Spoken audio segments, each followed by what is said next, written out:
Good evening, ladies and gentlemen. Welcome to the Londonderry Town Council meeting. We are going to start a little bit early so that the Town Council can move into a non-public session. Please all rise for the Pledge of Allegiance.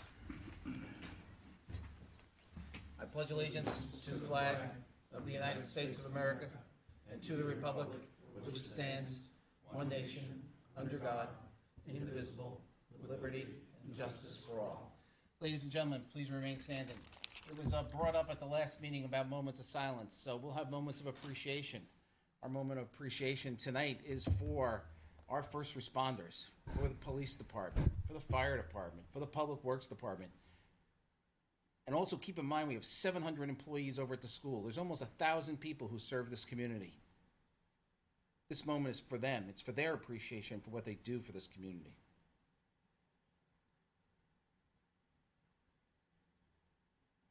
Thank you.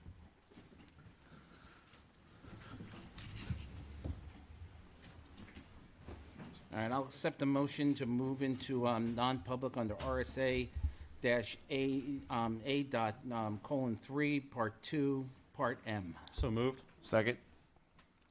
Mr. Chair, pursuant to RSA 91A:3, Section 2M, I moved in a non-public session for the purposes of the consideration of whether to disclose minutes of a non-meeting session due to the changes in circumstances under paragraph 3.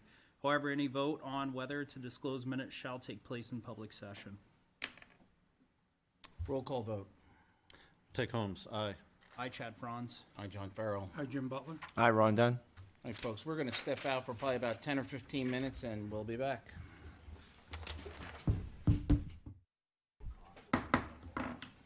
I'll accept the motion to come out of non-public. So moved. Second.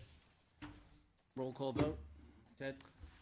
Aye, take Holmes. I, Chad Franz. Hi, John Farrell. Hi, Jim Butler. Hi, Ron Dunn. We are out of non-public. I will accept a motion regarding the non-public session minutes. So, Mr. Chair, I move to unseal the minutes of the following 16 Town Council non-public sessions as listed.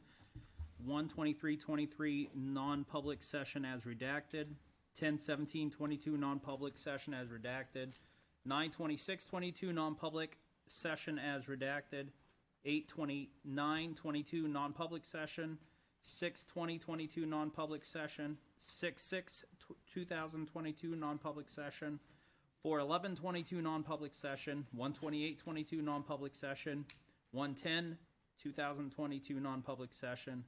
10/18/21 non-public session as redacted on the issue of tax deeds. 10/18/21 non-public session on the issue of the assistant town manager's compensation. 6/7/21 non-public session. 12/21/20 non-public session. 11/19/2018 non-public session. 10/2/2017 non-public session, and 6/5/2017 non-public session as redacted. There's a motion on the floor. I'll accept a second. Second. All those in favor, signify by saying aye. Aye. Chair votes affirmative. Those minutes are unsealed.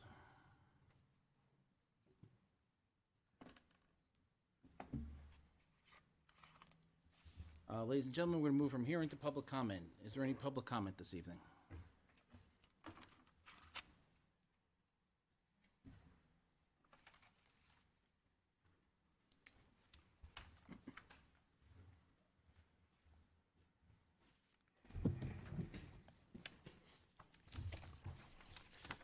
Glenn Douglas, 6 Overlook Ave. Last time I was here, I had asked if we could start recording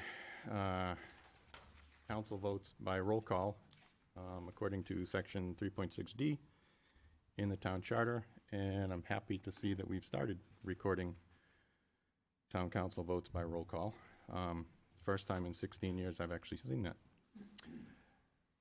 Second one, I'd asked about the minutes that were officially read into the record at the last meeting, and I was told 3 times that the meetings, that the new rules for public comment were adopted in 2017.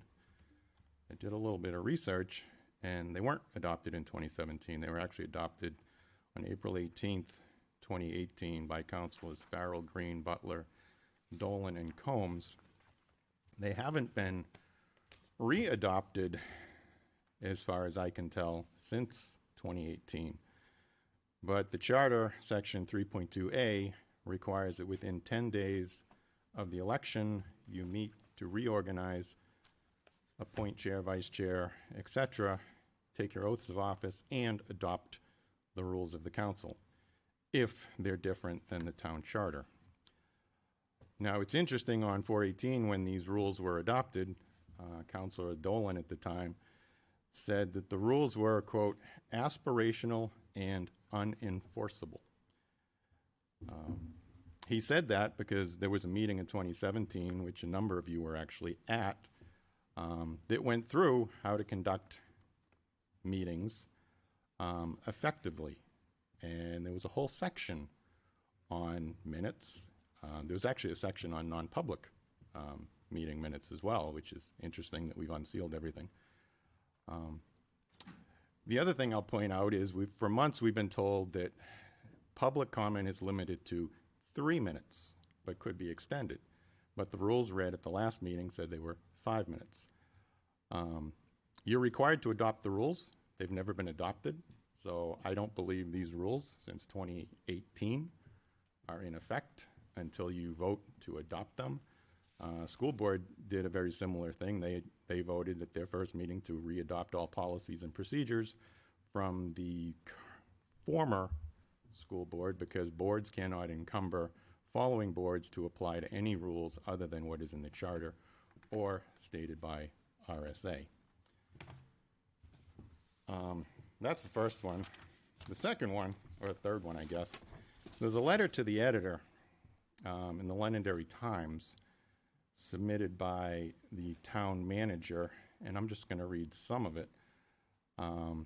He thanked people for the election and the snow and all that, which commendable effort. It was miserable weather.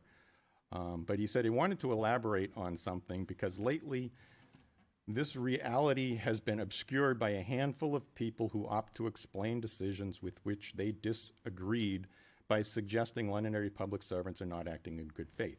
I do not want to focus or even respond to what these people are saying.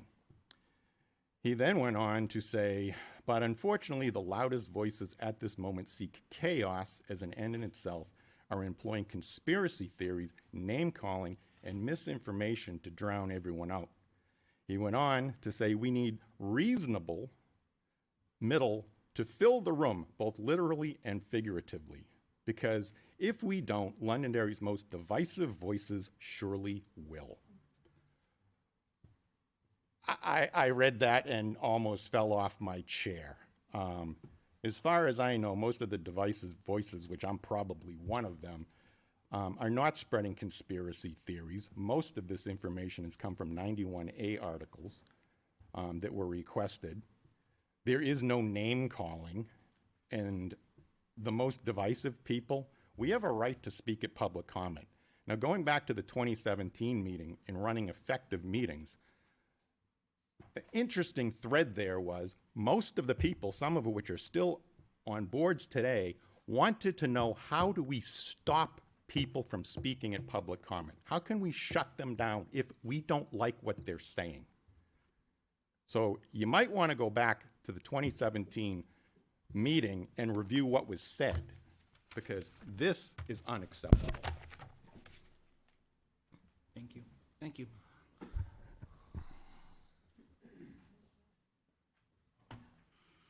Hi, everyone. Sherry Farrell, your Londonderry Town Clerk. I just wanted to remind everyone, dog registration month is here at the end of April. Please come in, register your dogs, let your neighbors know and your friends. It's really for your safety, your pet's safety, the community's safety. And if you know, sadly, if your pet has passed away or you've moved, if you could let us know. We have 5,500 dogs in town that we try to register every year.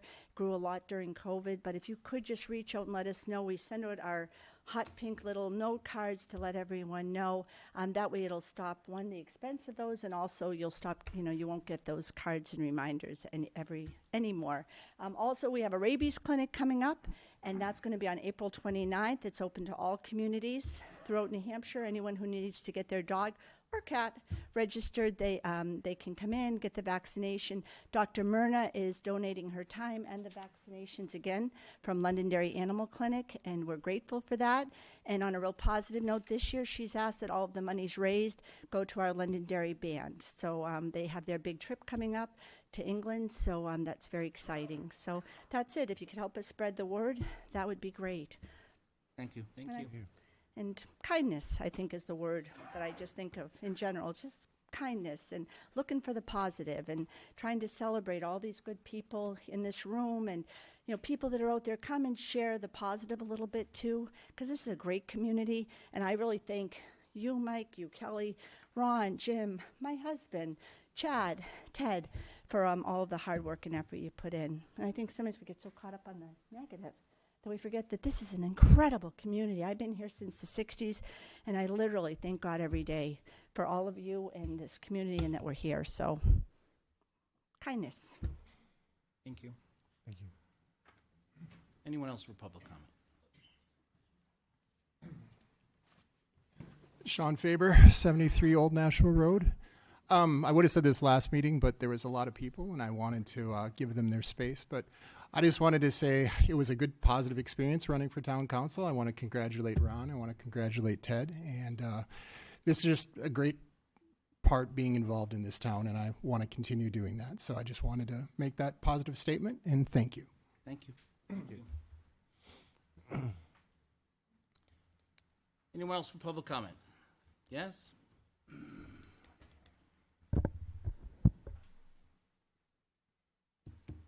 Good evening. Ann Champa, 28 Wedgewood Drive. I know the topic of pickleball is going to be coming up later, but it's not a public hearing, so I expected this would be the only time I can mention something about it. With the first paragraph, it says, pickleball has become a popular sport to play for people of all ages, and it would benefit the residents of Londonderry to evaluate the community's interest and concerns regarding pickleball in Londonderry. As you remember, we voted on this a number of years ago, and the vote was for against it. So I'm not sure why it's coming up without a revote of the public before we spend any money or do any engineering studies or anything like that. Well, it's very simple. At the last meeting, the consensus of the council was to investigate it. What we said is that there was a task force for a dog park. People asked us to look into it. There's no dog park. There was a task force for a town pool. We investigated it. There's no town pool. Mm-hmm. So what people are asking is for us to do a deeper investigation to find out what the interest level is and what it may or may not be. We find that to be reasonable. It doesn't mean anything's going to happen. It means we're going to ask people to volunteer for a task force. They're going to look into it. We're not going to spend a penny and come back to the council with their recommendation. Their recommendation maybe is, you know what, we think we ought to give this another try on the ballot. Because no means no, that's only for 1 year. If they come back and they may say, you know what, there's really not interest to do it here. There's plenty of facilities here for pickleball now. We're going to give the community an opportunity to go back and take a look at it a second time. Do a little bit more homework. Do a little bit more investigation. And if that's what they want, if that's what the community wants, if that's what they want to vote for, that's great. If it's not what they want, then it won't move forward, much like the dog park and the pool. So when we vote on voting day, put our ballots in and vote, it only applies for 1 year? No means no for 1 year. That's why the auditoriums come back twice. Oh, okay. Thank you very much. I just have one thing real quick, just Okay. specifically regarding the voting. That was for the expenditure of funds to pay for an engineering company to do work. Right. This is, as the chairman said earlier, this is free. So that's what the vote was on, was the expenditure of funds. So there won't be any engineering done with this vote or anything else? This is just to establish the task force It's, at it's up, this moment. it's up to them to go out, ask the questions, solicit the community, figure out what the needs are, and then come back and say, here's what we've learned. Much like the task force was for the energy task force, which turned into a committee. Okay. Well, thank you very much. That just happens to be our tool and our mechanism. Thank you very much for explaining that. I didn't realize it was only good for 1 year. I've never heard that before. I only learned it from the town manager, who reminded us at the last meeting, no means no, and it's 1 year, correct? Absolutely. Could I hear him what he said? Sure. Want to tell her what you said again? Mr. Malaguti, would you please? Yes, I'm happy to address this, and it's probably a good time for me to address what I heard from Councilor Dunn with similar concerns about, gosh, the people voted on this, and yet, I heard you at meeting me at the last meeting talking about the possibility of expending funds, and it is exactly correct that we are, based on the failure of the petition warrant article last year, prohibited from spending money on pickleball in Londonderry for 1 year. What that also does is it would prevent us from taking advantage of a grant to spend the same amount of money on pickleball work. Because the budget law doesn't draw a distinction between money raised through taxation and money raised in that fashion. It's the appropriation that the budget law is concerned about, and it says after the failure of a warrant article, no means no for that budget year. But as Chairman Farrell pointed out, that does not bind, and as I think somebody else, Mr. Douglas pointed out in public comment, that one council can encumber a future council. Similarly, one vote of the town is good for 1 year. It doesn't encumber future action of the town. And so my comments were very much premised around the idea of we've heard, understanding that there was a pretty clear vote that was taken a year ago, this past election. But we've also heard from a lot of folks in the community who feel the other way. And the very modest step that was taken was to form a task force to evaluate options. And my job as town manager is to give the town council and the community options. And one of those options is, if it's decided that we want to go back down this path, how to do it. Do we go back out on the ballot? Do we look for grant money that maybe wouldn't require us to go back out on the ballot?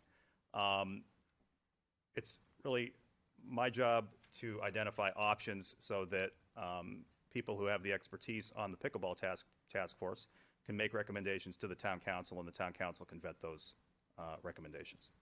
You said, And in the last year, and we've learned that hundreds of thousands of dollars have been granted around the state to build pickleball courts.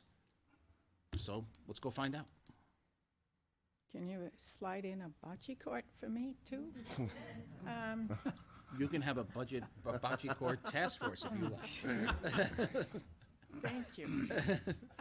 But you said the budget year. Now, doesn't that go to June? July 1st. July. Correct. So why? July June 1 to 30th, June 30th. yes. So the budget year for that vote ends June 30th. Right, so why are we, isn't it still under the no premise now then? Not spending a penny. All we're doing is investigating. Correct. Okay, correct. We can study, we can talk about it, we can look at it, but we can't spend a penny on pickleball before July 1st. Okay, and does spending a penny mean employees' use of their time? This is something that came up in the last meeting. I think that, I'm sorry, I missed it. it's a great question, and I think that we should give full effect to the vote, which was that we should stay away from pickleball, devoting municipal resources to pickleball for that period of time, and that's why I was uncomfortable having the town engineer, doing a lot of work to evaluate pickleball. I don't know legally whether that the law doesn't address that specifically, but we want to make sure that the voters' choice is given full effect, and I think that it's a great question. And to give you some sort of an idea, by the time we establish one, by the time we put one in place, by the time they have their first meeting, it will probably be June 1st. So nothing will probably move all that quickly. not that the minutia matters to me anyways. Sure, of course it does. But thank you for explaining it, and we'll see what happens then. And the other thing I was going to point out was, yeah, so Councilor Dunn had raised with me some concerns about, the town manager, using the budget to identify potential funds. That's not something, I'm not looking to spend money on pickleball now or before we all hear back from the pickleball task force. And ultimately, the task force, I think it's just worth remembering, makes recommendations to the town council, and the town council can disagree with that if they want to. They can agree with it, some or all of it. But this is not something that I'm, looking to do on my own, divorced from those two bodies. I thought I had heard in the past that you'd fine the $6,000 or dollars for it.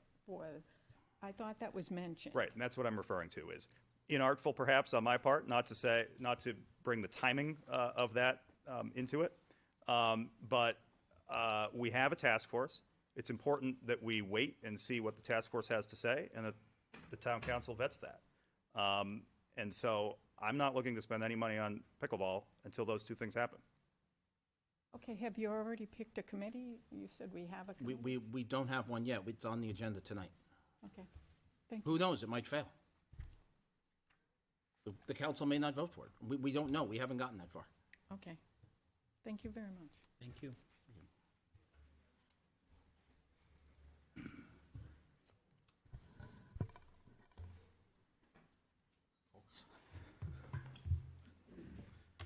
Jonathan Esposito, 5 Shelley Drive in Londonderry. I just want to make a couple observations to the town council. I understand that this is not a Q&A or a debate session.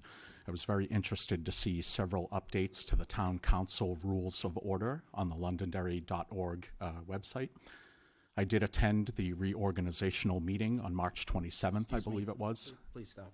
Has there been any updates to any rules of order that you know of? No, we uploaded the town council public comment rules at the request of a citizen, but I'm not aware of any substantive changes to the rules. So So- we've made no apologies, Mr. changes. Chairman. Understand, so there have been, I understand that you have not made any, or you state that you have not made any changes to the rules. Allow me to be specific. There have been several changes to the links, as Mr. Malaguti noted, on the town website, separate from just the rules of public comment being uploaded. There was also a scanned copy of the town charter that apparently was uploaded in place of town council rules of order. So irrespective of whether or not we are speaking about wider rules of order by the town council or the narrower field of public comment, I did attend the reorganizational session, the last town council meeting that we had, and I did not hear any motion or any vote to adopt any rules of order for the town council. I reviewed the meeting minutes and I did not see any tally vote adopting any rules of order, so I don't know why any rules whatsoever would be listed on the town website, because no vote occurred, according to the town charter. That reorganization meeting within 10 days of the election would have been the time frame that you would have had a motion and a vote to adopt new rules of order, because, as Mr. Malaguti stated in the previous matter, the prior sessions of the town council cannot encumber the new one. Specifically regarding the rules of public comment, you had referenced them at the reorganizational meeting, Mr. Chairman, but there was no vote there either. So I don't know, I'm not to understand that we have really any rules of public comment. I'm to understand that 3 sitting members of the town council, Mr. Butler, Mr. Combs, and Mr. Farrell, did attend a briefing given by Stephen Buckley, Esquire, from the New Hampshire Municipal Association in 2017, in which they very narrowly defined what scope of public comment you can limit. The rules that you gave, Mr. Chairman, do seem to exceed the bounds that were defined by Stephen Buckley, Esquire, at that 2017 briefing, but further, they're still 2018 rules. There was still no vote to adopt them as per the town charter. So I'm not sure that there are really any rules of public comment outside of setting the time and place and perhaps giving the 5-minute rule for the decency of public comment. There should be no no such rule that I need to simply speak to matters on the agenda or that I can't identify town officials by name, especially when we see a sign on the door that says, please be patient, the town secretary's office is understaffed. I'm to understand that any land use department that we now have is gutted as well from an email that I received today. I understand that Mr. Malaguti is probably not, that I have to address the town council chairman, but I wonder if Mr. Malaguti would have the opportunity to respond regarding the resignation of the staff member that was the secretary and who, aside from Assistant Town Manager Kelly Karen, is covering really any duties from land use. That's all I have, folks. Thank you very much. Thank you. I would certainly welcome any response from the town council, but I understand this isn't Q&A. Thank you.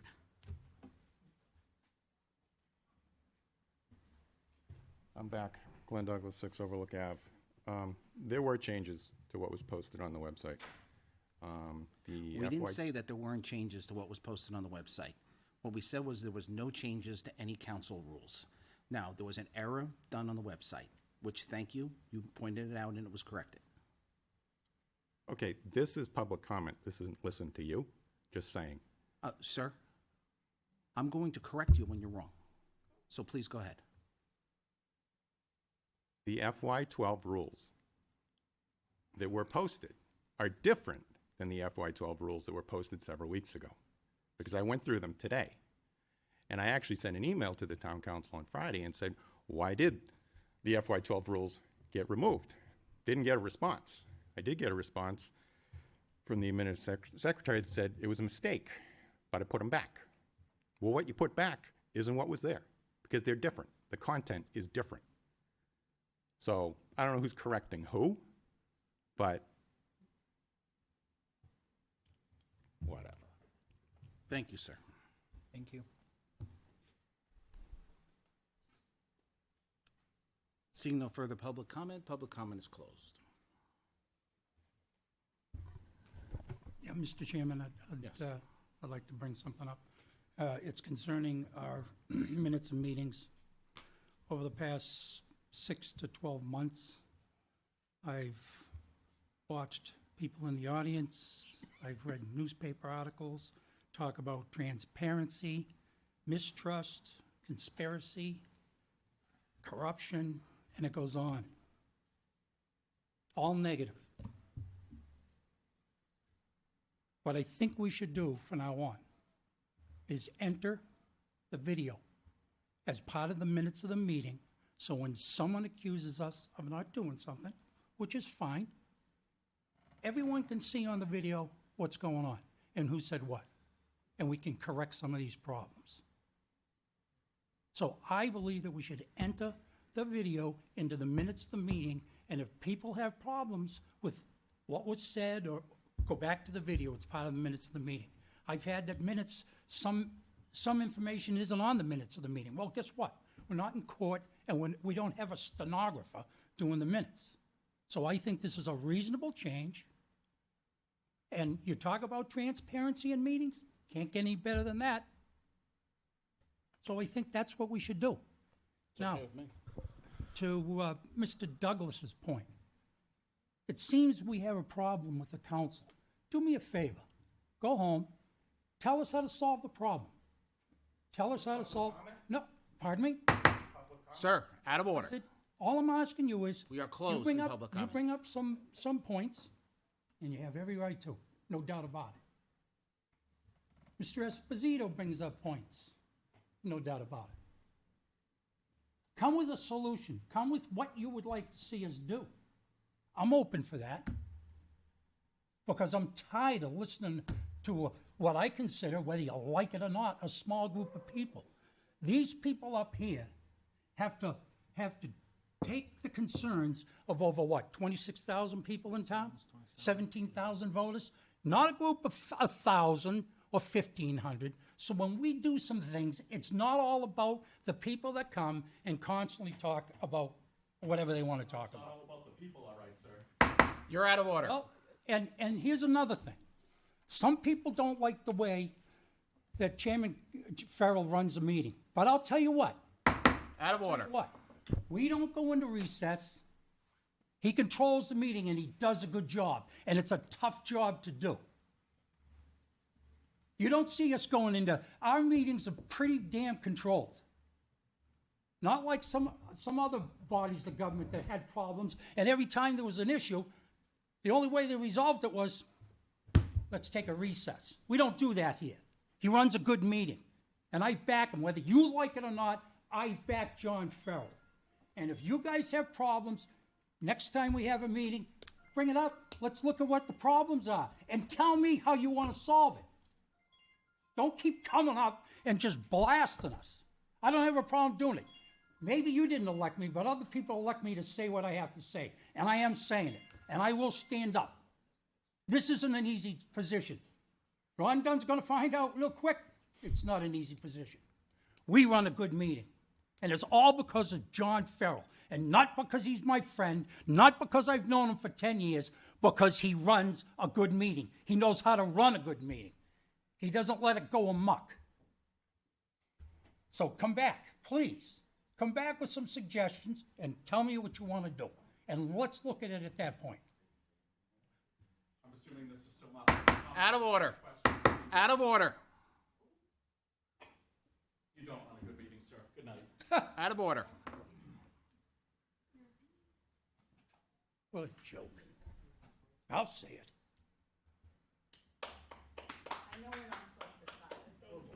Someone had to say it. Good job, Jim.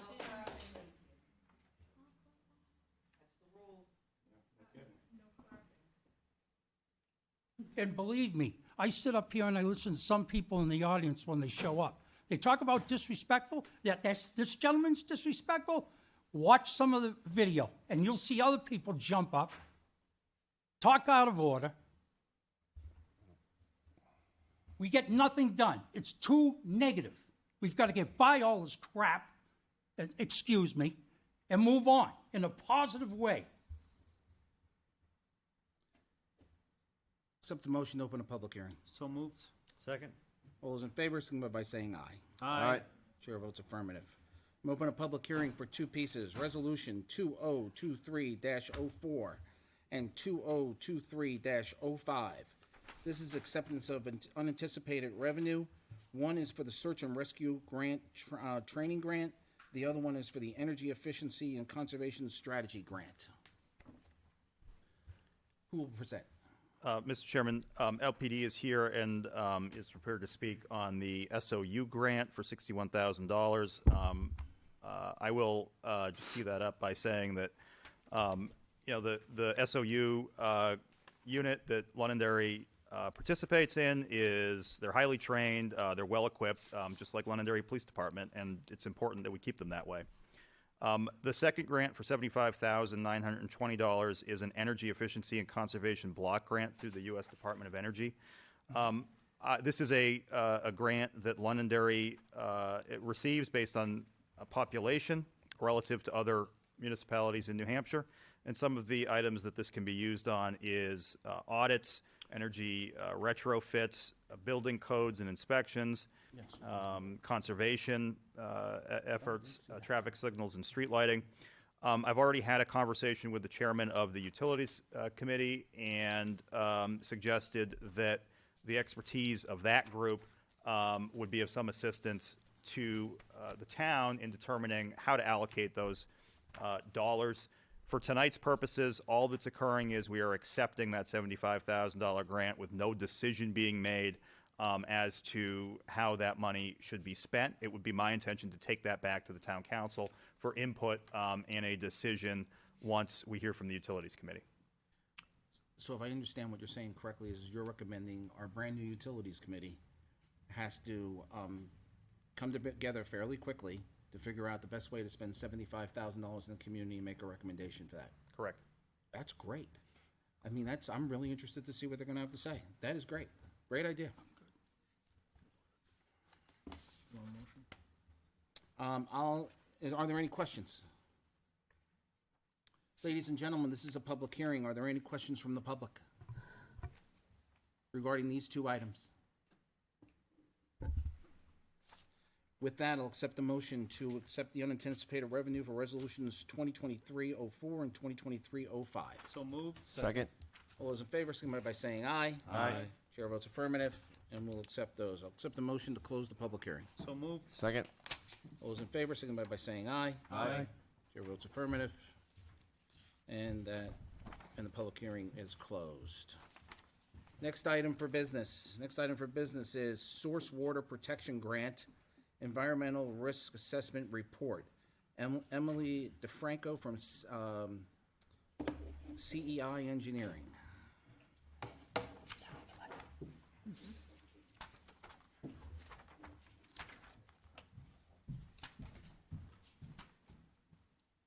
Emily, how are you? Hi, good. How are you guys doing tonight? Thank you. Good. All right, well, I'm Emily DeFranco. I'm a scientist with Comprehensive Environmental. We are a consulting company that was hired by the town to help with this. It's a grant. Basically, this is the outcome of the grant. I will keep it brief, but I was here a couple of years ago. This is where this began. In 2019, the town of Londonderry hired us to do a water resource management protection plan for the town of Londonderry. And so that really was, we were looking at basically an updated water resources data report. So we're looking at your drinking water, your groundwater, your surface water, you know, what are your existing and do you have any potential threats to surface and groundwater supplies, that type of thing.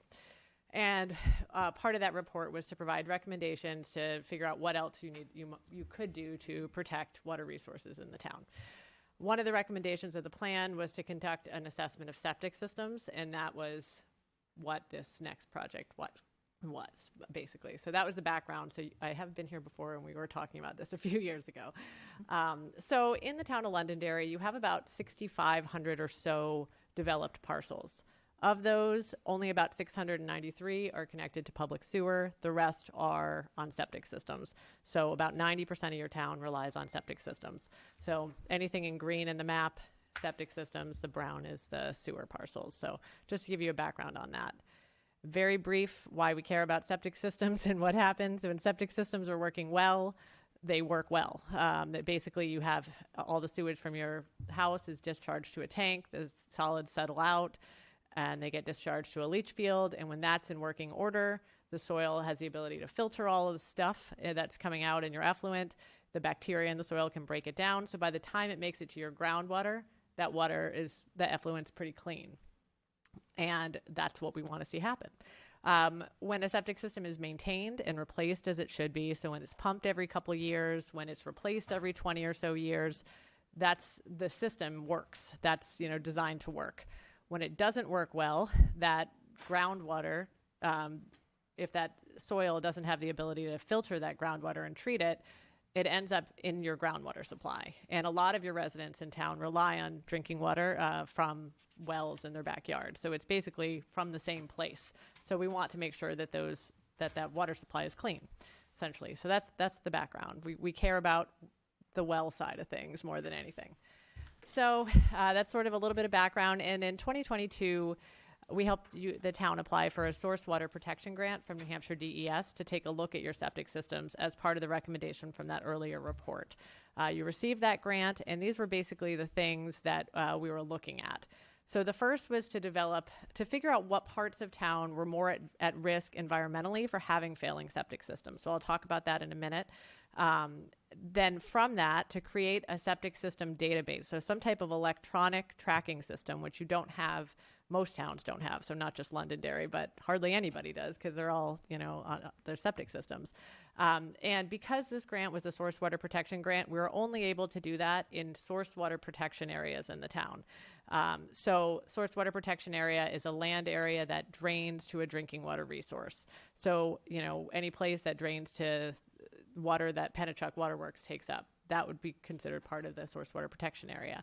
Or if there's sort of like a wellhead area that's protected around certain community wells as well. And then the last piece of the grant was to conduct outreach based on the results. So I'm going to go through each piece. The first piece was this environmental risk assessment, and we actually were able to do this for the whole town. This is a GIS exercise or a mapping exercise, so it's just as easy to do it for the whole town as it is for just the source water protection areas. So what we were looking at there is where in town are there soil limitations for septic systems to be able to function as they should. are there areas where, you know, the depth to groundwater or the depth to bedrock is shallower than other parts of town? Are there areas of town that are more sloped than others, which could be an issue? Also, environmental factors we were looking at. How close are parcels, specific parcels, to a water body or wetland? Are they in a FEMA flood zone? That type of thing. So we take all of those things and put them together, and we're able to come up with these 3 tiers of, you know, which parcels would be more at risk to failure just based on soil and environmental conditions. Not anything to do with the septic system itself, just the land that it's put in. So tier 1, well, basically all of these are going to, if they have a septic system, they're going to be in this, you know, assessment. The tier 1 properties would be the ones that are the most at risk. So they are in limited soils for one reason or the other, depending on the soil type. They're in a FEMA flood zone, and they are within 100 feet of a water body. So that's tier 1. Tier 2 would be everything except they're not in the FEMA flood zone. They still have limited soils. They're still close to a water body. And then tier 3 would just be that they're on a septic system, but they don't have any of those other things, which is just a way to divide them so that we can prioritize where we might care about thinking about what we might need to do about septic systems. So of those parcels that are on septic systems, you had about 1,370 that were located in a tier 1 or tier 2 zone. Most of them are in the tier 3, which means that the soils aren't limited. They're not that close to a water body, which is all good when you're looking at, you know, are they more at risk of failure just because of where they are? And so that's when the second part, when that source water protection grant kicked in, and we were able to look at the tier 1 and tier 2 parcels that were just within those source water protection areas. So this is just the breakdown of that. This is all in the report that you guys will be sent at some point from the town as well. But, you know, these are the different drinking water sources, and we had to sort of parse out who we could be looking at. And so we're just looking at the things in the orange circle there. So it's a subset of a subset, if you want to think of it that way. So what does that look like? The septic system inventory. Currently, this town, as well as every other town in New Hampshire, except maybe a very small handful, have no current method to track septic system installation and replacement, except for what you see in that picture, just within the record in the building department or in the planning department. That's very normal. Most of the time, it's just a slip that's in the file that might have a septic replacement date, or it could just be scrawled on a building plan, that type of thing. And that's very normal. But we have no way to be able to track it electronically at all. The state does keep records if an application has been submitted to the state. And so we have we're looking at those as well. So really what we did in this was those tier 1 and tier 2 properties within the source water protection area, we developed a septic system database essentially by going through the municipal records, physically going through the municipal records and entering the date that the home was built, if there was a date of replacement for septic systems. And we also went through the state records to see, you know, what do we get? And this is sort of the beginning of a tool that the town could use if it gets continued to be done town-wide. When somebody is reviewing a building application, or if somebody applies to have their, you know, put an addition on their home, it's an easy lookup instead of trying to go through the municipal records to be able to see when things were replaced. If somebody wants to buy a new home, it's a lot easier for them to find out when the last time the septic system was replaced. And also it can become the basis for future regulations down the road, and I'll talk about how other communities have done that, if that ever becomes an issue. So this is not something that you should be able to see, but I just wanted you to be able to see. This is basically what it looks like. You know, it's a very simple inventory that can get added to by town staff, and we've had meetings with the town staff about how they're going to update this as they get septic records and what their process might be. But essentially, this is really what we looked at. We looked at 736 parcels of those records, basically, and most of them had a record of replacement or just a date that the septic system was installed. But this is really the sort of the crux of this. Most of those properties were replaced over 20 years ago, or there was no later record of replacement. Septic systems really don't last much longer than 20 years, and that's if you're maintaining them. Maintaining them basically means you're getting them inspected, you are getting them pumped every couple years, But a lot of people, not just in Londonderry, but everywhere, some people don't even know they have a septic system. That's just part of that's just true. And so when I see things like that, that is also not an abnormal spread of replacement. It makes you concerned about, how are they actually functioning as they should? And when you have homeowners that are relying on drinking or groundwater for their drinking water, there becomes an issue, a potential for a public health issue if those things are not addressed over time. So the recommendations from the report are, make sure people know about the fact that they have a septic system, especially in the tier 1 and tier 2 neighborhoods where they may be more at risk for failure just based on the soil type and the environmental conditions. Things like presentations to the town council, to the Conservation Commission, and there are existing septic system information brochures and flyers that the town already has that could be distributed to those tier 1 and tier 2 neighborhoods very easily now that it's in, an Excel spreadsheet. Basically, it tells you the properties. They could get mailed out with tax bills or however you'd want to do it. But you basically have everything you need there, except it would just need to go out to people. And that information would be about, you need to maintain it, you need to pump your system, this is how often, this is how to do it, this is who to call, that type of information.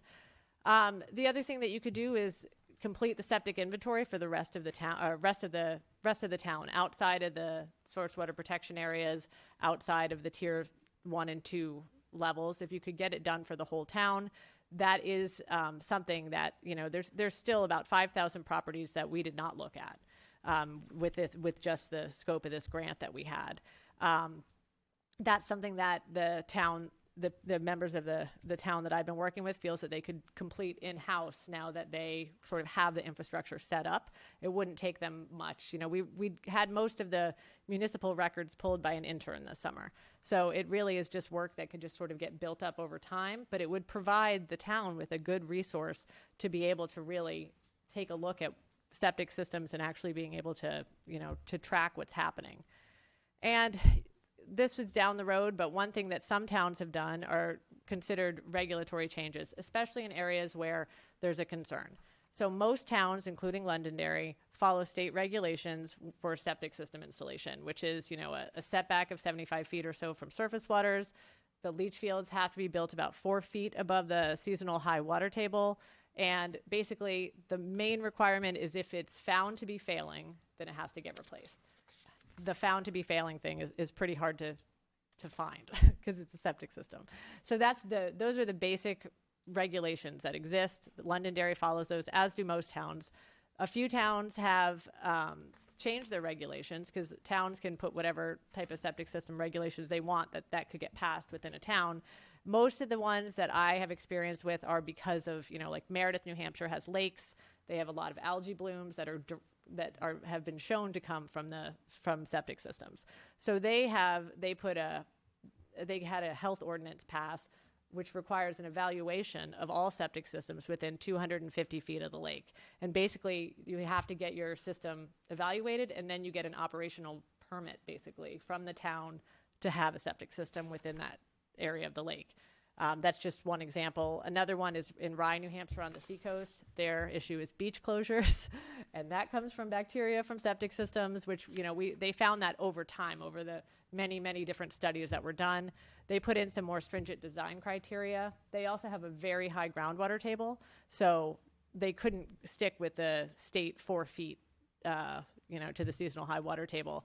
And they also put a pump out ordinance in place that requires all residents within certain areas of town, so mostly anywhere near an impaired water body, to get their septic system pumped every 3 years. And they were able to do that because they had that inventory that you now have the beginnings of in place. It's sort of a way to get that moving along. It's a way to track that. Emily, if we wanted to increase our radiuses, well to septic? Yep. Have you seen that? I have not seen that specifically, but I have not seen that specifically, but that's no reason why you couldn't do it. I mean, that's just... We're about to rewrite our regs. Yep. We're getting close to that. Yep. And if we did, I'm asking your opinion now. Yep. If we had a larger area of well radius to septic, Would that make a difference? It would. It would make a difference. The same way, I mean, I use Rye as an example. I see she's writing this down. Okay. any distance. If you think of a septic plume, it's going to sort of go this way. So the farther distance it has to go through more soil, that's better. In my experience, the main push is to get people to understand why they care about pumping their septic tanks and to make it easy for them to learn how to do it if they're you just not have to doing have it. it back up on you once to understand, right? Well, right, and that doesn't happen to everybody, you know, but understanding that there's a link to the quality of the water they're drinking, or in these cases where they did have regulatory changes, that was more of an economic beach closure kind of thing, but it's not just that, it's wells So when I as well. sat on our planning board and everything, I see that, you know, the well would be in the front, the septic would be in the back, the house next to it, you know, well would be in the back, septic would be in the front. Yep. So when I'm talking about radiuses, I'm not talking about radiuses within lots, I'm talking about radiuses within subdivisions. Yep. So that there is enough room between the septic in the back and the well that's in the back of the next house. Yes, Are we talking about the same thing? I think we are, yeah. Okay. Yep, yep. All right, just want to get some clarity. Thank Yeah, you. no, of course.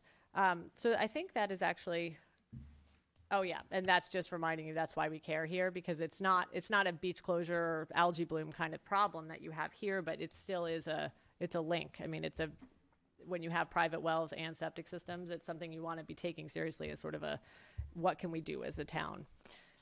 And then if you have any questions, I'm happy to answer any now, or feel free to reach out once you've seen the report, or if you have any questions at any point. Questions? I have a quick question. Yeah. If you're required to get a permit to get your septic system, I'm just surprised that there's no records. Well, so there's records, there's no electronic records. So you That's have the to dig through problem. them and- So the records are paper records at Okay. the municipal level right now, Okay. which again is not unique. That's how it is everywhere in the state. So we want to get this electronic, so it's easy to access. So this would basically mean if a septic Excellent. application came in, that database would get updated, and the town staff that I work with are pretty confident. They're working together to try to put something in place if a permit gets, put through, who's going to enter it and how does that get updated? Excellent. Anyone else? Thank you, that was great. All right, Thank you. Thank you. Appreciate it. Mr. Chairman, have we Yes. thought about seeing how much it would cost to finish that 5,000 residents? How much was the grant for? Yeah, if you bear with me, Mr. Chairman. We can revisit it another Yeah. time. How much was the grant for? It's $25,000. It was $25,000. And that Okay. was for the risk, all of it, the outreach and the environmental risk assessment part as well. Thank you. All right, when we get that on our radar, Yeah. I'll continue talking about that. Because I believe that this type of information will help us Yeah. Maybe there's steer another- us in the right direction on what areas of town that, when the time comes, we push water and we push sewer. See, we'll check on another think it's- grant. I We think can it's a also check to valuable see if the report. voters want to do something, but let's get this on our radar. Yep. And, and continue to track it going forward. Let's make sure we don't lose track of this good information. Yeah. Thank you. Thank you. Thank you. All right, next item, order 2023-03, an order relative to expenditure of maintenance trust funds for winter maintenance, which, based on the weather this week, we hope is over.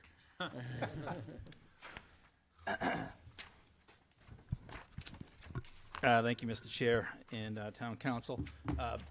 Just wanted to say congratulations to Ron and Ted. This is my first time officially being in front of you, so congratulations and welcome to the Town Council. Yeah, the winter beard is gone, so that means snow is officially over, at least for me. And you're welcome for all the nice weather I had brought in this week to make that official. Just so, for a little bit of history for the new counselors and whatnot, we shifted gears here. This is the second season now where I come in front of the board and ask for allocations instead of bringing every single invoice in front of you for approval. What we do is three allocations. We take a 50% allocation at the beginning of the season based on a 5-year average, come in when that has expended, and add another 50%. And if we don't use it all, it goes back to the trust fund. And if we exceed it, which we did in this case, such as last year too, we come in and ask for that delta to clean out the season.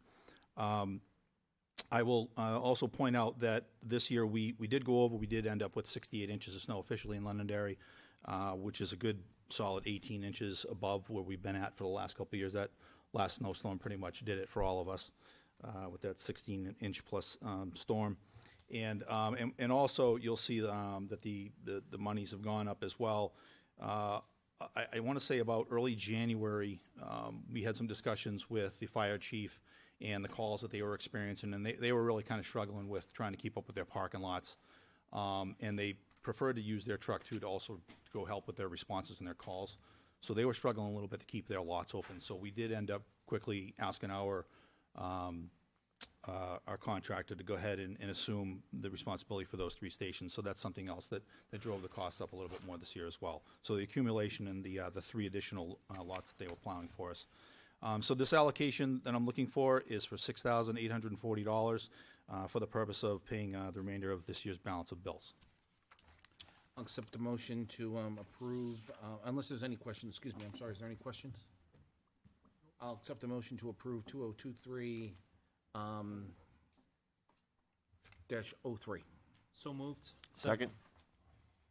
All those in favor, signify by saying aye. Aye. Chair votes affirmative, and that's one done. 2023-04, Dave. Okay, thank you. So some time ago, you may recall that we have upgraded the town's building management system here.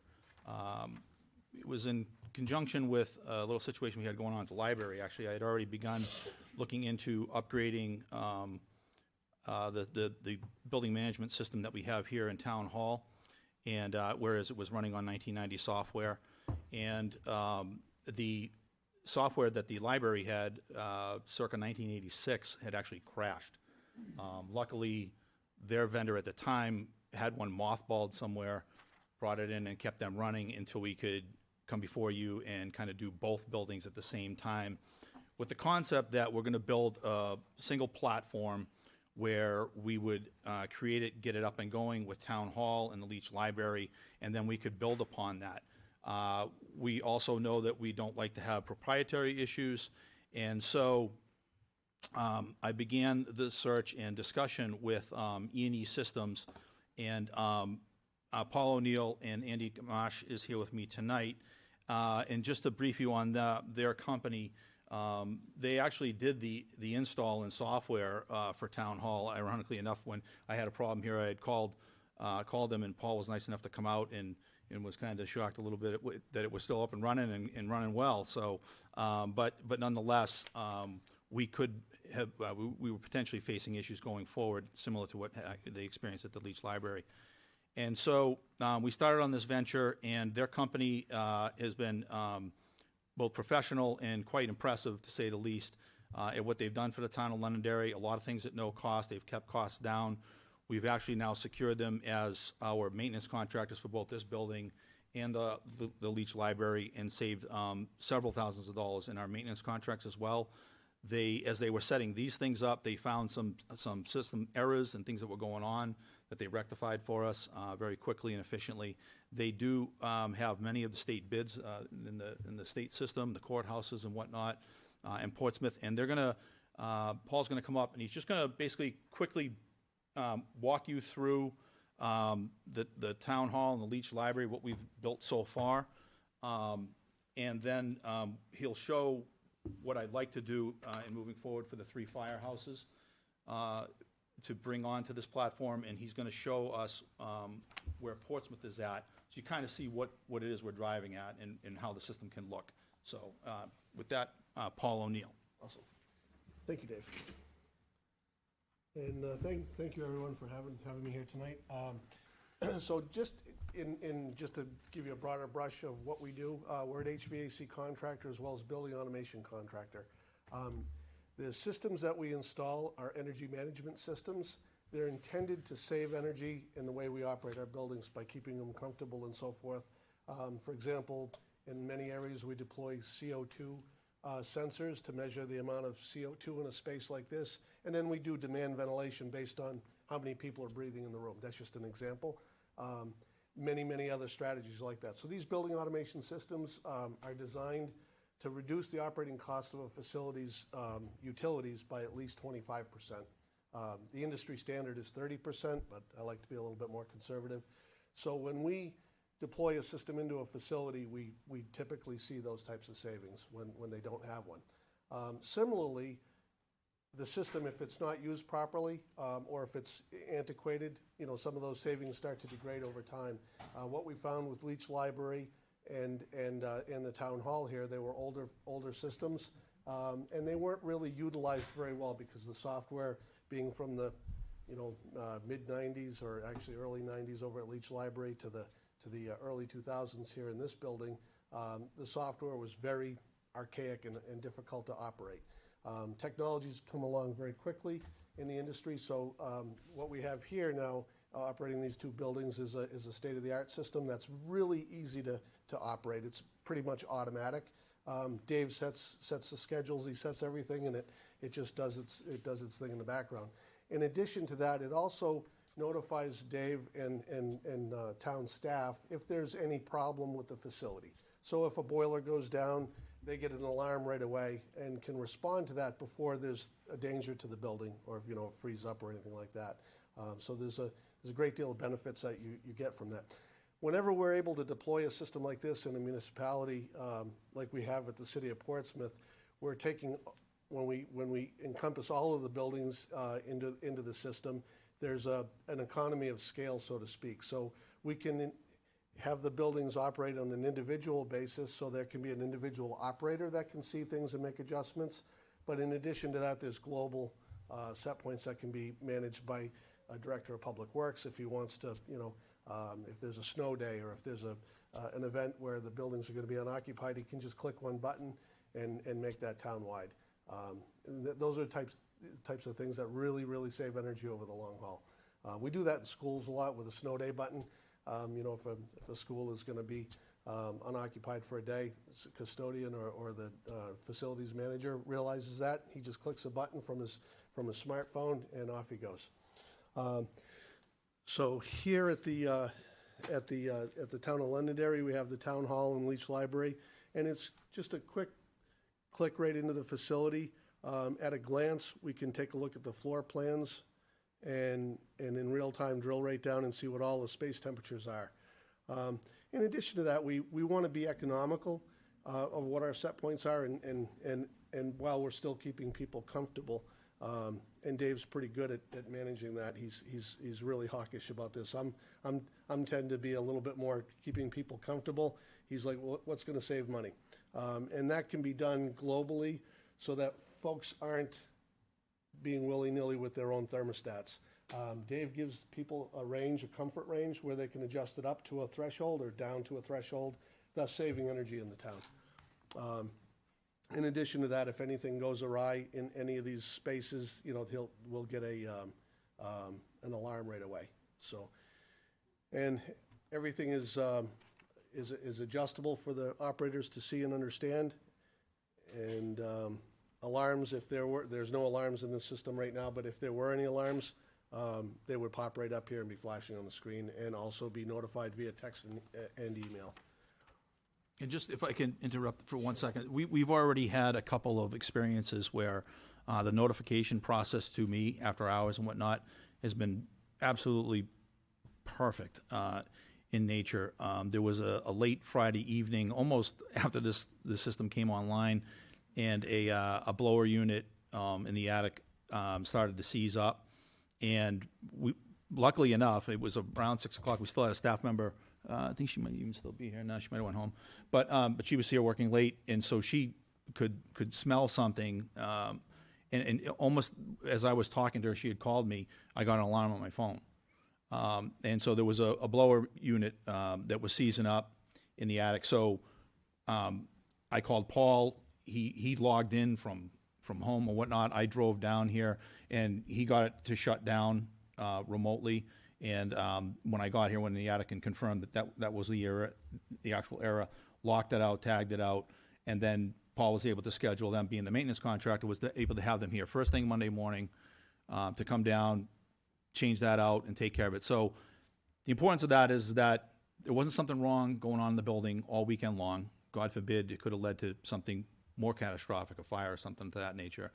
And then Monday morning, they were here hitting the ground running, got the unit out, put the new motor in, and everything was taken care of. So we didn't come into Monday morning and it's a horror show here, and we got an issue going on and the building's full of smoke or some sort of scent and whatnot. So that's the value that we're getting out of this type of a system, so that it's readily available to access it from anywhere. So.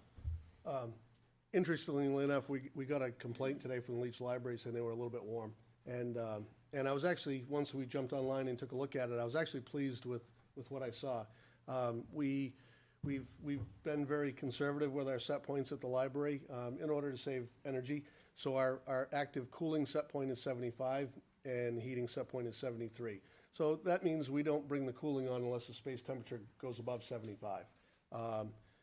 They're feeling a little bit uncomfortable as the sun's shining in, and we're starting to getting into a little bit more warmer weather. But the good news is we can adjust that just a little bit down to give them a little bit more comfort while still saving energy. The old ways was somebody would walk, if they felt a little warm, they'd go to the thermostat and they'd crank it down to 60 degrees and run the air conditioning at full tilt all day. So these are good things, and somebody that operates a building like Dave on a regular basis gets to know these little dynamics and nuances, and that's where you really see the savings in the operation of the building. And just to give you an idea too, what we can do is, whoops, we get disconnected. We'll jump on to Portsmouth, City of Portsmouth. I can't remember how many buildings we have, Andy, probably 12 or 14 buildings in the city of Portsmouth, all networked into one system. And I do want to stress that this is an open protocol system, so you're open to multiple vendors. We want to do really well and hope you choose to work with us, but you're not tied into us. You can have multiple vendors on it. It's BACnet, open protocol system, so it's an industry standard. So. And just really quickly here.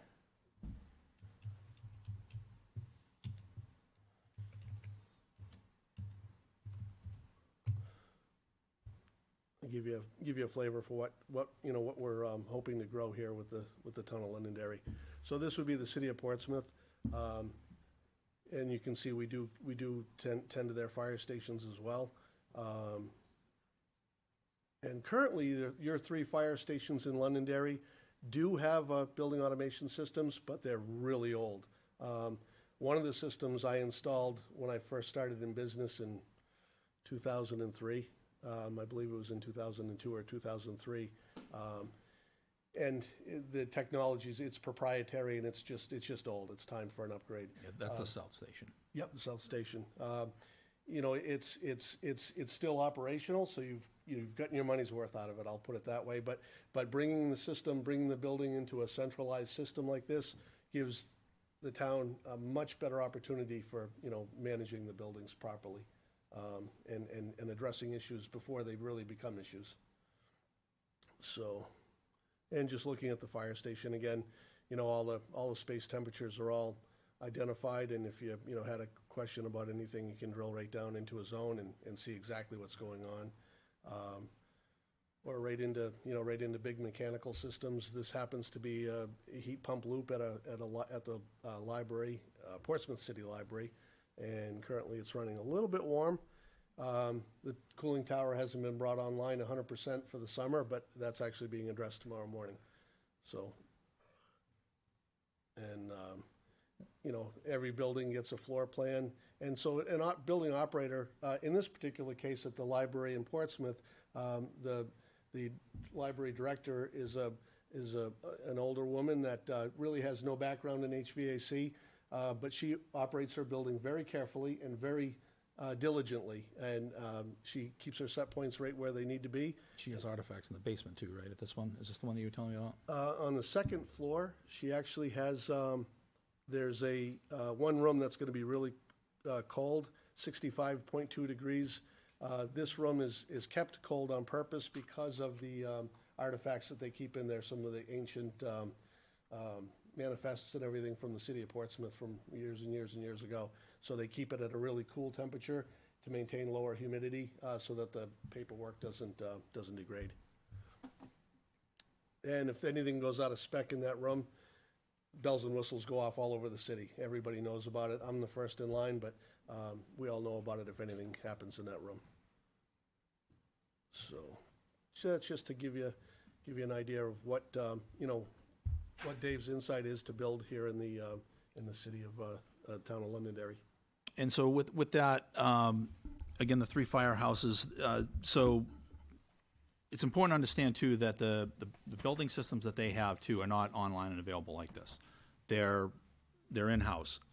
The North Station and the Central Fire Station, those two are on their servers. They're independent of one another, so they're not on the same platform. They don't have remote capability. I believe Central Fire will send out an alarm if there is an issue over there. But again, you got to respond and then log in and find out what's going on and whatnot. It doesn't have this type of capacity. And so where we've already invested and got the platform up, I asked Paul and his colleague to evaluate them, take a look at them, and see what it would take in order to bring these 3 firehouses up to what we have for a standard here and continue to build the platform out. As far as the energy savings, just actually looked at the budget going into Q4 last week, and we are seeing a pretty good savings in electricity. I know it was a relatively warm winter too. We did have a couple of cold snaps there. In fact, to that point, the Leach Library, as some of you may remember, they have a fire sprinkler head that burst twice in one of the alcoves, if you will, on the north side of the building. And so, and again, this speaks to Paul and his team and how good of a job they do. They listen to other concerns we have within the building. And so he said, in fact, you can bring up those sensors, yeah. So he said, well, you know what? We can put sensors up there so that if that area gets to a certain point and it gets really cold, we're going to know it, and you're going to know you need to go in and try and do something to address that before we have another flood inside the building. So if you recall, we had that real cold snap and it was down to 20-something below for a few hours. And we use these 2 sensors up in the ceiling near these pipes to alert us and alarm us what was going on and how quickly and rapidly it was dropping in temperature. And we got heat lamps up there. We were doing everything we could. We avoided it for the night, and we're actually going to make some more permanent solutions to actually just relocate those pipes outside that area so we don't have to do it again. But to Paul's credit and whatnot, they have put these up there, and we were able to watch them all winter, and they were invaluable when we got into that cold snap. So, but at any rate, so what I have before you was the proposal from them for the allocation to bring the 3 buildings online. Obviously the cost, you can see the Central Fire Station doesn't take much due to its newness and age and whatnot for $7,510. South Station is $10,825, and the North Station is $16,265. There's more components. That's kind of why another reason why I wanted Paul to kind of explain some of the differences in the pricing between why North Station was so much in. And actually, again, looking at the system too, Paul brought to our attention that the boilers down there are ones that in the industry when they were put in are kind of problematic and might be getting close to end of term here too. So it's something to keep an eye on. All the more reason to have a system like this in place with the type of boilers that are in down there. But maybe Paul, just touch base a little bit on the difference between the pricing on the 3, if you will. I had written down some of my notes here, but for North Station in particular. Central Station was right. This one here. I'm sorry, this is North Station. So yeah, it has eight controllers there. So yeah. So Central Station was the lowest cost one. It's the newest building, and there are a lot of the components in the building we can reuse and migrate into this system. So it would be a little bit more of an integration. Still fully functional, but it's actually the lowest cost. North Station, it's the system that's there is a very proprietary old system. In fact, I think it may be the last one in New Hampshire I haven't seen one in years. That station was built with a Leeds grant. Yeah. Yeah. And so it's all the controls have to be completely removed and replaced. You know, we can reuse a little bit of the wiring that's in the building, but pretty much everything has to be replaced, you know, from scratch, and then integrated into the system.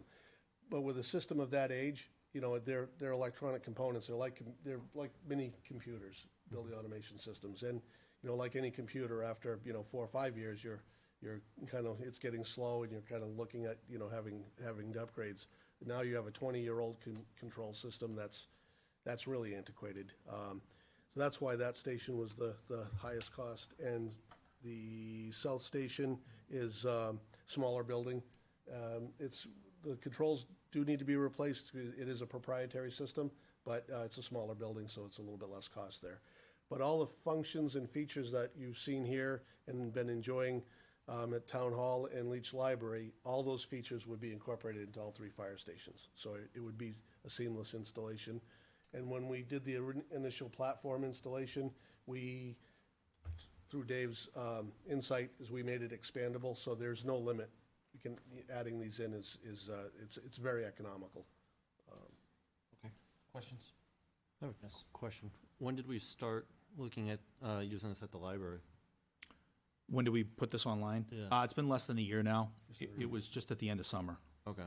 Yeah, I was at the library last Tuesday, and it was boiling hot in the basement where there was a reading room going on for children that day, and Yeah. it was boiling. Like, everyone was, like, dying. In the meeting room in the basement? Yeah. Can you bring up a trend log? Yeah, sure can.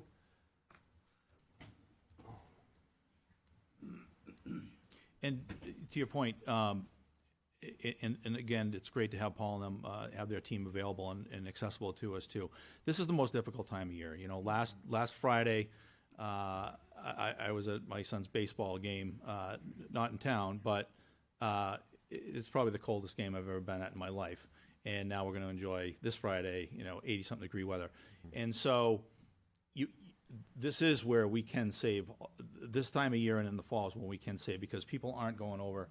You know, they can play with the thermostat all they want, but they can set it to 78 if they want. The computer's not going to let it go past what our parameters are, no higher than 75, no lower than 68.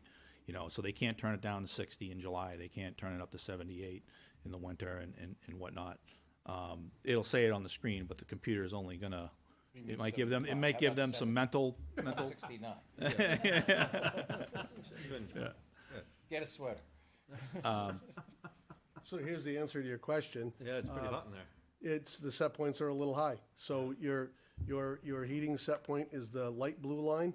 The dark blue is your actual room temperature. So you can see the room temperatures, you know, bouncing in between the heating and the cooling set points. Yep. So what I would suggest is let's lower those set points down and save some energy. You know, the library does have access to those set points, but I'll show you how quick and easy it is just to make a couple of set point changes right here. Let's lower this down to 72 and 72. That'll effectively lower the heating set point down to 71 and the cooling set point to 73. There's really nothing wrong with the system. I can see why you would have been a little bit warm in there. It's just where somebody had put the set point. Yeah, certainly. So easy to troubleshoot and very easy to correct. Wonderful. And that saves us time on the staff side of things. It saves us time because we get that all the time. Is that, you know, they find out, well, it was last Friday, or, you know, it was last week, and you know, well, we didn't have that ability, and now we have all the data and the trend logs all get built in. That's awesome. It's easy to go back and Will we point be out. looking at this for the police station eventually? So eventually, that is the idea. But this was the first phase. This is the second phase, and ironically enough, I was at the police station today because Happy Easter yesterday morning, we had a leak in the fire suppression system over there, and it was spraying right on the controllers of their units over there. One of them's on the fritz now, but it's something that when I was talking to the building manager over there, JR was telling me that even the mechanical company that they have over that is telling them that those are on the way out anyway. They're very old, and you know, they're original to the building and whatnot, and again, it's just another updated thing that needs to be taken care of. So to answer your point about the police station, that is something that I've got my eye on. We're thinking about that. They ran into proprietary issues over there. They're beyond that hurdle.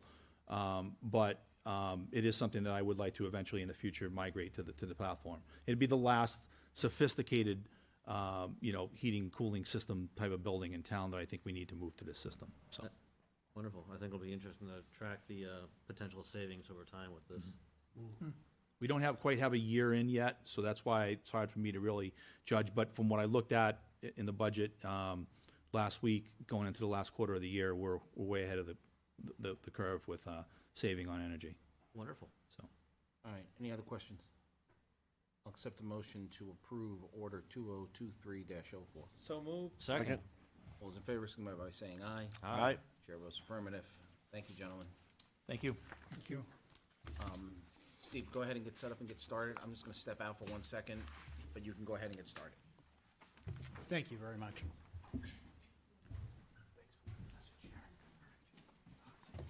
Thank you.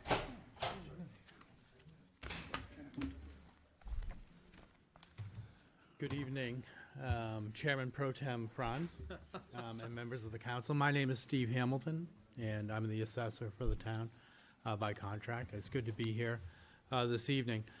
I made a presentation of this nature, I believe it was earlier in 2022. On a regular basis, we want to make sure that we maintain and manage the asset and income limits for the exemptions that can be granted to the elderly and the disabled who meet those means-tested thresholds. And so the last time that this was adjusted was in 2020, in the wake of a revaluation that occurred in 2019. And so I've done an analysis that will help to define what the parameters that are being employed in a peer set of communities are, and also what a reasonable adjustment for cost of living and CPI adjustments might be. At the outset, I'd say that embarrassingly, there's a typo on the memo that describes it. Under the current category of assets, the limit is not 167,000, it's 137,000, which follows the text of the memo and the analysis on the following page, but I wanted to point that out to you right now. You can see that the peer set median income for a single individual is at $45,000, and that's more than the current limit for a single income here in Londonderry, which is set at $40,800. Similarly, for a married couple, the income limit is set at $50,300, while the peer set is at $55,000. And so that correlates pretty closely with the analysis of what happens when you apply the CPI trending for the period of time from 2019 to the present, and also looking at what's happened with cost of living increases for Social Security income.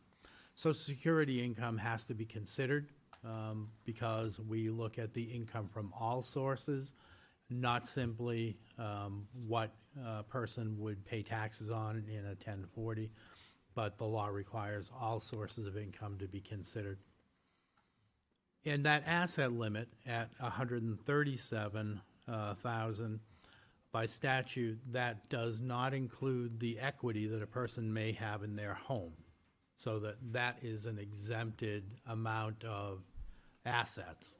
So this would be anything in addition to that equity. They may have automobiles or furnishings or other personalty, but also investments that may help them to generate income. The amount of assets that are allowed at 137,000 is quite a bit lower than the peer median set. And so I think that two pieces of information are important to understand in that. In processing the applications that we receive, we very rarely have any individuals that will not qualify because they have too many assets. Usually qualification comes down to the amount of income that they have. And we've found that the people who do meet those thresholds for income very rarely have that high of an asset limit. The second thing I'd say is that it's kind of a very rough statute. It doesn't allow for a distinction to be made between an individual that may be receiving a pension and an income stream from that pension, and an individual who might have investments that they're receiving a stream of income from. It treats them differently because of the asset limit. And I think that it's probably from the current $137,000 limit. I think that some larger increase than what a CPI adjustment might indicate would be appropriate, and I don't think it would create a larger or a significantly greater number of individuals that would qualify. And that's where we need to try and strike a balance point, because as we increase the thresholds, we risk that a larger number of people would be able to qualify, and that would have an impact on the tax rate because these exemptions are granted not with magic money, but with taxpayer money, and the amount of taxpayer money that gets exempted through these programs has to be made up through the tax rate by everybody else. But in a nutshell, that's what this analysis shows. I also included the current amount of the exemption by category, not for consideration for today, but rather for consideration later in the year. We're undergoing evaluation update, and that's really the very appropriate time to think about making those kinds of adjustments to the benefit amount. But right now, I think is a timely issue to consider adjusting those threshold amounts. Okay, questions? I have several, so Steve, a couple of quick things. One, you just mentioned we're going to go through a reval. If my memory serves me correctly, we have not asked for the reval to come before the council before it goes to the public in the past. I would like to ask the council if they would entertain seeing a presentation of what their reval is going to look like before it goes to the public. Yes. Yes. And I'm very happy to come before you and share with you what the results will be in a preliminary I think we want some analysis. input. Just based on what I'm hearing from people in the community and the way that the real estate market is fluctuating, I think, one, we need to be better educated. And two is I think we'll have we might have some information that we're hearing from residents that we want to share with you before we go to a final. Make sense? Well, and we hear a lot from the market. I mean, obviously, it's the participants, the buyers and sellers, that really inform the process of how are the valuations standing up. But we want to have good visibility on this whole process and have an opportunity for everybody to bring information into the process as well. That'd be great, because in the last process, we had to go out and do some homework afterwards, and I guess I'd like to avoid that homework going forward by just doing a little bit more due diligence and for us being a little bit more engaged. Yeah. So just pointing that out. I'm happy to see the part about the Social Security increase. So here's my big question for you. I keep looking at the 80 plus on Wyndham. And I was in the state of Delaware recently, and I got familiar with what some of their tax laws are and why people are retiring to Delaware. I think there reaches a certain point in which a community needs to take care of their more elderly, and they should be respected citizens. I mean, 85 comes to mind with me. I mean, I would like, and I know this is, I'm creating work. I would like to ask the council if we could evaluate looking at if we were to do something like Wyndham is doing at 85 plus, what would that mean? And I don't know the answer to that, and I'm not looking to bring me an answer tonight. Right. And you may come back to us after we ask you to look at it and say, this isn't worth looking at. Right. But and maybe Wyndham has the answer already. Well, and what I can say is that before we get too far into that analysis, the age categories are defined in statute, and we're limited to 65 to 74, 75 to 79, and then 80 years plus. We Maybe don't my have, state rep over here can get me an 85. well, so that will be wonderful once we get to that point, but we're You kind of. understand what I'm saying? I understand what you're saying, but we're kind of locked in. But one thing and I'm happy to see if we can tease that information out, because we do have, in 2021, there may be some adjustment to this. We had 79 people in that category, that age category of 80 plus, and we can try and figure out how many would be in the 85 plus. Here's what I'm trying to figure out is we've got over 1,000 homes. Wyndham doesn't have over 1,000 homes that are 55 plus, but we've got over 1,000. I mean, and at some point, I think you have to, give back to those people who gave all those years. Help me understand what the law says is, if we do something on the town side and say that we're going to do this reduction, does it affect their school taxes too? It affects all taxes. So this is an exemption of the value. So it's a lower tax bill by lowering the entire value all the way across the board. I'd like to see if there's something, once someone reaches that age, I think they deserve more. At least I'd like to find out what that means. And if the council's okay with that, Yeah. I'd like to find out what that means. Yep. I mean, Wyndham's doing it, maybe they have the answer already. Maybe they can just tell you and you can tell us. Well, I mean, Wyndham just simply says for the 80-plus category, the entire value of the home is exempted. I understand. I just don't And know what that means. And that impacts 21 people, 21 households in Wyndham, where there are 79 households in that category here. So there's a different scale of the impact, and we can kind of show you what that would mean. I would be interested in knowing what that means. Anything else from the council? I was noticing, looking at his chart from the various different towns, how wide-ranging the amount of monies there are, certainly. We seem to be certainly more the higher end with Nashua and Portsmouth. I just want to make sure, do we want to stay at the values that we're at? Well, I think that's part of what's going to come back in this. Right. And so what I would say is,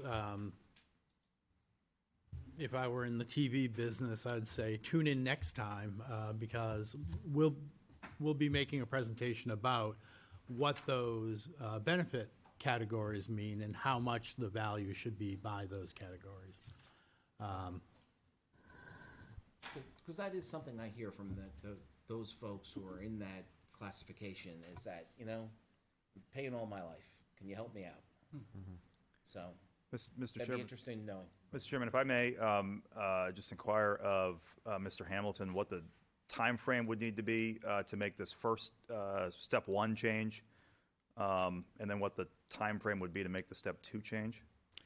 Well, we'd like to get the changes to the exemption threshold value, so the income and asset limits changed as soon as is practical. So we'd like to come back to the next meeting with an ordinance to adjust those exemption amounts. The dollar amount of the benefit is something that will need to be ironed out before the fall. So we will have the time to go through the presentation of the results of the revaluation and talk about what the impact is on those categories of taxable property. And Mr. Chairman, just so that our guidance is clear, what I think I heard was satisfaction with the SSI COLA adjusted numbers. That maybe is a starting point for your consideration, and then looking at that 80 plus category to see what we could do with that. Do I have that right, or? I believe so. Mr. Chair, one last question. This reevaluation, will it just be residential or commercial as well? The revaluation is for all property. Wonderful. Because I know some years we've offset them, so. Yeah, too many times we've come back afterwards and, you know, we were not engaged, and I would appreciate it if we could be more engaged. Anything else? Thanks, Steve. Okay, thank you. Thank you, Steve.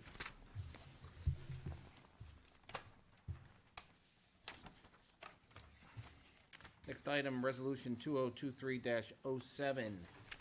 This is a resolution creating the Londonderry Pickleball Task Force.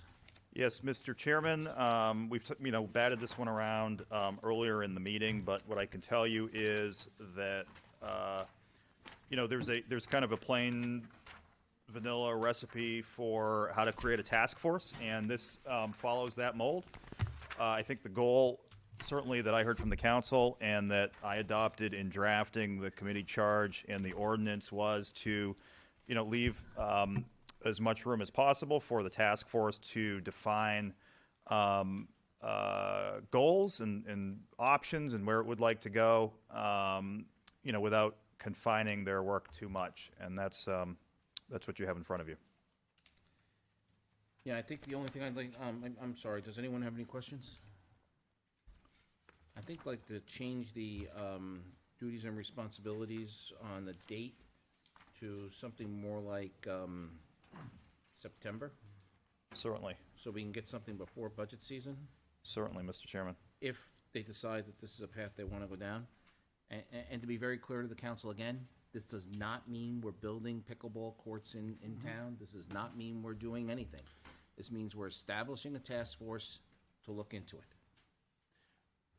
Yes. Mr. Chair, just for perception purposes, would you be any objection to starting it after July 1st? Well, Just 'cause that may take care of itself. I just mean, think that the perception in town is that we're doing something we're not supposed to be doing, so. Well, perception in this case is not reality. Okay, We're I'm not just- doing something that we're not supposed to be doing. I would say that this very well may take care of itself. Let's say, for example, we adopt this tonight, and let's say she advertises this, and let's say that we probably have until the end of May that we interview people, and that we may not even appoint people until June, and they may not even have their first meeting till July. I mean, it takes that long to put a task force together. So, I mean, you can certainly look at it and saying it won't start after July 1st, but as it stands now, it likely won't start until after July 1st. Fair enough. So, I mean, but we can certainly make it a formality if that's what the council wants to do. Okay. Any other questions regarding the Londonderry Pickleball Task Force? Any other changes? All right, seeing none, I'll accept a motion to approve Resolution 2023-07. So moved. Second. All those in favor, signify by saying aye. Aye. Chair votes affirmative. And we will start working on the Pickleball Task Force, which will probably not have its first meeting until after school's out sometime, or maybe early July. Okay. Next item. I have ordinance 2023-02, an amendment to the zoning ordinance relative to the rezoning of map 15, lot 26. This is a first reading, so for those of you who have not participated in the town council meeting where we have a first reading, generally what we do is we waive the first reading. It's just a notification to the public that this is coming. And then we actually do read the entire ordinance at the next meeting, and then we get into the entire ordinance. So if the council is okay with that, we'll go ahead and accept a motion to waive first reading of ordinance 2023-02. So moved. Second. All those in favor signify by saying aye. Aye. Aye. Chair votes affirmative, first reading is waived. Londonderry LPD requests ARPA funding. Would that be you, Chief? Yes, Mr. Chairman, I'll just very briefly introduce this and then let the folks who know a lot more about this than me take over.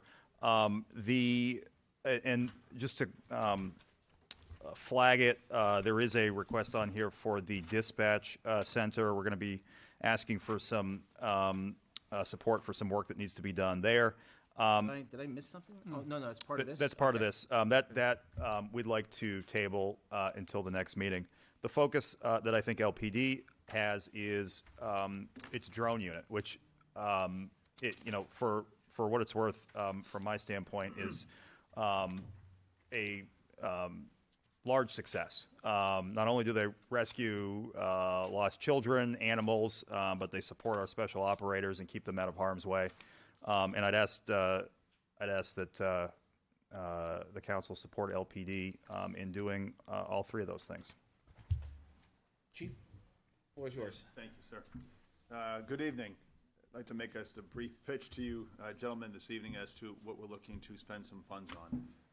As some of you may know, as the town manager pointed out, we've had a drone program in the works since 2018-ish at Londonderry PD. We currently have 3 drones on staff, if you would, different variations for different functionalities of the drone usage. Some of you may have seen the information I printed out here today. A couple of these drones, the smaller ones, if you want to call them, are outdated. They're getting more expensive to maintain.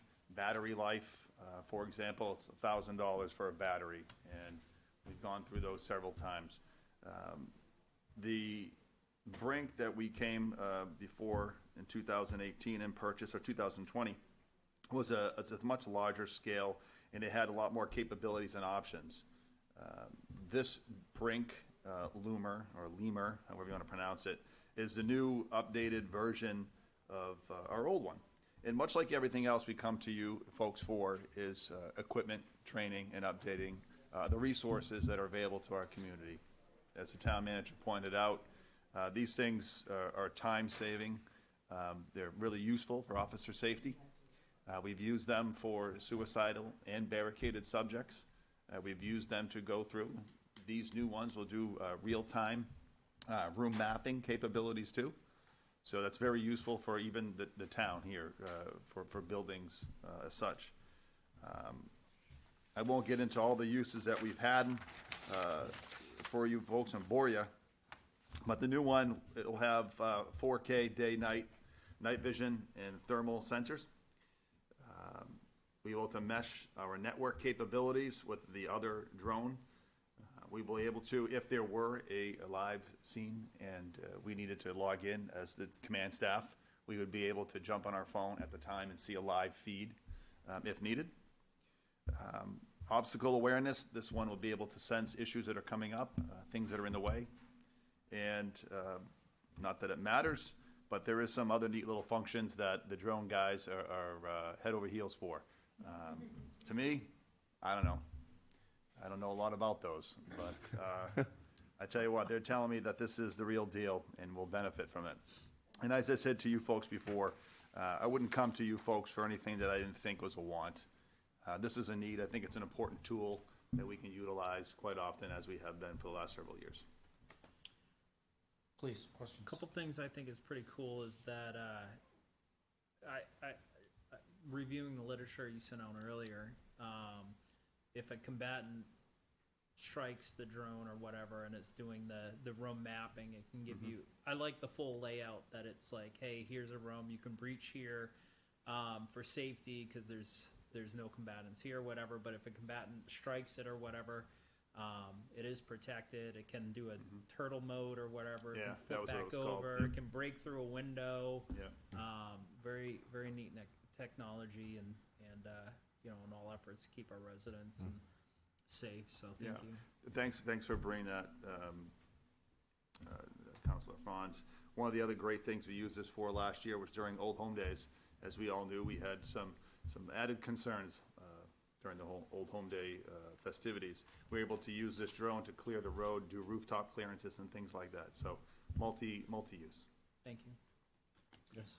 I don't think I actually got the literature on this, but how physically big are these items? I know some drones can be quite big and some Yeah, can so- be tiny, so. Great question. So we have some smaller ones, but this one's probably large, about as large as that seal, maybe, give or take. My eyes aren't the best, but I'd probably guess that's 18 inches, 20. Very nice. So we'll be able to use these for like Millennium Running at night, football games at night, fireworks at night, stuff like that is what you're saying? Absolutely. So especially the football games when we have 10,000 people over there or whatever they That would get be for pretty the, cool. It's a whatever live they stream get for of the football Pinkerton games. I mean, I don't know if they get 10 or 5. I don't know what that number is, but it's a big number. Okay, anything else? So I think you're just looking for a consensus to move forward Correct. tonight, right? Yes. Yes. Sounds like a yes. Thank you, Mr. Chairman. And lastly, as the town manager pointed out, the dispatch remodel, we had a meeting today, and because of me, I decided to change the layout. So they're gonna give us a new layout design, and we'll present that to you in a much better packet than some paper. We'll send it to you as a PowerPoint so you guys can all see what we're talking about. All right? Thank you, Chief. Thank you. Thanks, Chief. National opioid settlement, Mike. Yes, Mr. Chairman, this one's relatively straightforward. The council may recall that we had litigation pending against the opioid manufacturers. That litigation was settled, I don't know, in the last 6 months or so, and Londonderry has received approximately $100,000 from that settlement that needs to be used for opioid abatement and mitigation purposes. New Hampshire sued the distributors, which include some well-known pharmacies that New Hampshire alleges had a role in fueling the opioid crisis. Whereas previously Londonderry had filed suit and had its own litigation pending alongside New Hampshire's against the manufacturers. Londonderry does not have its own litigation pending against the distributors. The state of New Hampshire is doing that, and Londonderry is eligible to participate in any settlement that's reached. New Hampshire has reached a $100 million settlement with these entities. The Attorney General's office is asking Londonderry to sign on. Our outside opioid counsel is recommending that we do so, and so is our local counsel. And so I'm looking for the council's consensus to do that. Yes. Yes. Yes. All set? Thank you, Mr. Chairman. Hey, Mr. Chairman, on the $100,000 that we got for the settlement, I'd like to know where that's gonna go. Yes, so that's not going to go anywhere without the council's input. check. It will be brought before the council. There are some ideas, I've met with some groups to try to give the council some ideas when we do bring that forward. But there's a number of different things that you can do, but it does have to be related to the opioid crisis and the results of it. But it's certainly my intention to bring that back to the council. Thank you. All right, so my next item is an appointment at Kayla Chase as the deputy tax collector. Are there any questions? If not, I'll accept the motion to appoint Kayla as the deputy tax So collector. moved. Second. All those in favor, signify by saying aye. Aye. Chair votes affirmative. Kayla, see the clerk to be sworn in. I have no old business. I'm looking for a motion to approve the March 23rd minutes as presented in our packet. I have an amendment, Mr. Chair. On line number 214, it says, if you recall, was the approval of the previous minutes. It says no vote under Counselors Dunn and Combs. I believe it should be abstained. So I'll accept a motion to approve the minutes as amended. I'll second that. I need a motion first. Oh, sorry. So moved on his motion. I'll second. All those in favor, signify by saying aye. Aye. Minutes are approved as amended. Do I have any liaison reports? Yes, sir. I have 3 of them, actually. Alrighty, sir. Budget Committee had an organizational meeting. Went very well. Patrick Cassidy was elected the chair, and Joseph Gagnon was elected the vice chair. The utility committee also had an organizational meeting. Lynn Wiles was elected the chair, and Martha Smith was elected vice chair. The solid waste committee also had an organizational meeting. Lynn Wiles was elected the chair, and Joy Miller was elected the vice chair. And all meetings went well. Anything, anyone else? I have a school board liaison update.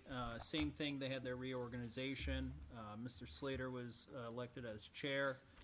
Sarah Laughlin was vice chair, and they welcomed their new member, Tim Porter. Also, the chair made a decision to move public comments to the beginning of their meeting. Additionally, there was a discussion regarding the termination of a contract with a business consultant, as the current business agent felt they could handle the workload right now. And then lastly, April 6th, they had three finalists for the Londonderry High School principal position. All three were very outstanding. It was a great opportunity for the public to interact and be part of that process. Thank you, Mr. Chair. I have one liaison report. I met with the Londonderry Arts Council. Conversations about traffic and parking. They're getting ready for another, what will be a very exciting season. I personally have follow-ups with the police department, alert, and the fire department with regards to that event. Based on their schedule, they'll be starting right around the time that school wraps up and going right through to Old Home Day. And for some of these events, they're expecting anywhere between 800 and 900 people. So looking forward to another successful season with the concerts on the Common. Town manager, oh, yes. Planning board last week, we had a few plans that were approved. One for a commercial industrial warehousing building up near Jack's Abbey's Road. Residential project that was also approved. And then this coming Wednesday, we have Woodmont Commons providing their update for their yearly update. So I think that'll be exciting to see. Town manager report. Mr. Chairman, the only thing I would like to draw attention to this evening is that we do have several board openings. There's one two-year position open on the Budget Committee to fill Councilor Dunn's seat, which he vacated when he was sworn in as a town councilor. There are two trustee of the trust fund positions, each to fill the remainder of two terms, and an alternate on the planning board. So I would encourage everybody to check that out on the website. It's on Facebook as well, and to get in touch with Kirby Brown if you want to file an application. All right, so our next town council meeting is on April 24th, 2023. And just one final word here tonight. This is a great community. I used to talk with Bill Hart all the time about what a great community this is and how we try to protect it at all times. And the people who come up here and they give their time and they volunteer on the boards and do all the hard work behind the scenes, the employees from all areas in the town all care about the town. I think it's terrible that, it's very apparent. I have my haters and my naysayers, and they have a lot to say about it. They believe we're corrupt. They believe we're stealing. Believe there's a conflict of interest. They believe that all these things are happening. Folks, this isn't an easy job. And these things aren't happening. People give their time. This is a volunteer position. And we're trying to do our best job with the best things we can, within the limits that we have, with the dollars we have, and within the limits of the law. And you want to know what? People make mistakes. We're human beings. But we try to correct those mistakes, and we try to do the right thing. We always try to do the right thing. Frankly, what's going on, not only here in Londonderry, but in other places is you keep questioning that everyone is doing something wrong because they don't agree with you. You know what? Sometimes we're not going to agree. But what we can agree about is that this is a great community and it's worth protecting. So with that, I'll accept the motion to adjourn. So moved. Second. All those in favor, signify by saying aye. Aye. Chair votes affirmative.